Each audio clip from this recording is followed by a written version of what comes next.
Today we're going to meet Alessandro Bogliolo, Tiffany Company former CEO and Bocconi alumnus.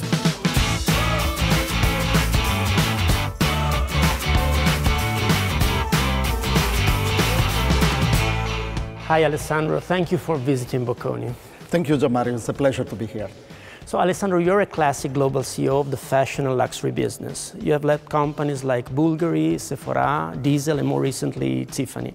What's next for globalization in the new normal? Well, the pandemic has deeply affected many indicators of globalization, like global trade, FDI, also international travel. But I'm sure that the economy will call for recovering and going back to the level of globalization pre-pandemic and even more than that. The point is what the new normal will look like. Certain areas I think will not be affected, like tourism or like foreign direct investment. I'm sure we'll go back to levels pre-pandemic, while there are certain areas that I think there will still be a globalization, but in a different way, leveraging technology.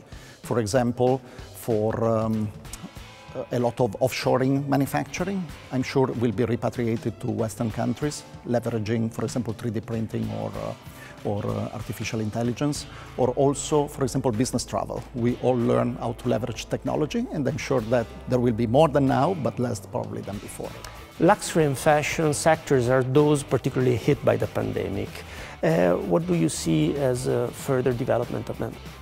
Well, the pandemic has affected the fashion and luxury industry a lot, but there are notable exceptions. For example, the best-known mega brands in luxury, as well as other brands that were already on a very positive trend prior to the pandemic. Actually, they kept on growing and they've been quite resilient. But it's true that the average size and the average performance kind of brand have been very much affected.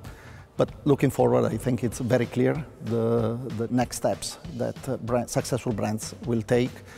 One, not to be reliant on wholesale, to have a direct-to-consumer access, either through physical stores or an e-commerce website. Secondly, I would say to be relevant for the new generations of consumers. This is the most important engine for growth.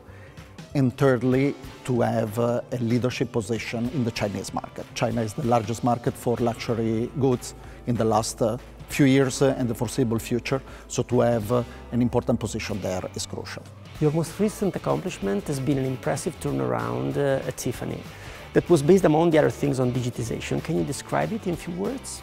Well, absolutely. During my leadership, the team in Tiffany Company made a lot of new projects in products, innovations, etc. But digitization has been crucial because it has been really the way to connect with the new generation of consumers.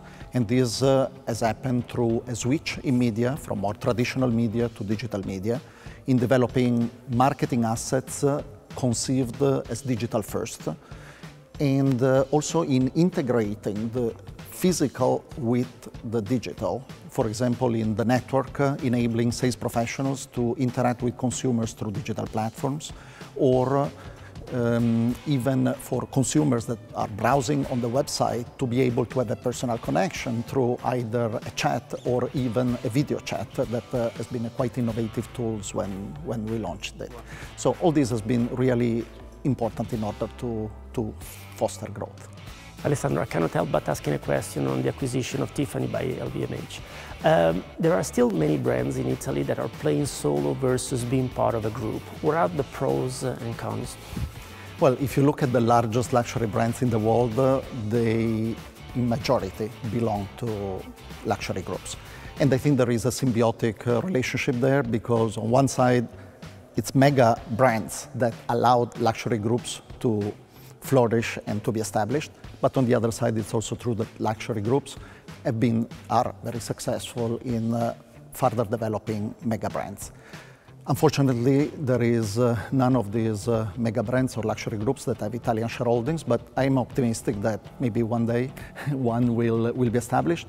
But even in absence of that, I think there is an opportunity for the Italian brands, especially on the emerging side, because there are a lot of skills in this country in terms of entrepreneurship, in terms of craftsmanship, of design, of style. So I see a real opportunity for brands in 1 to 100 million euros to grow up to 1 to billion. And I think this is a tremendous opportunity for this country. This is very promising. And again, thank you so much for being with us, and I look forward to hosting you in some events with our students. Thank you, Gianmario. It has been a real pleasure. Thank you.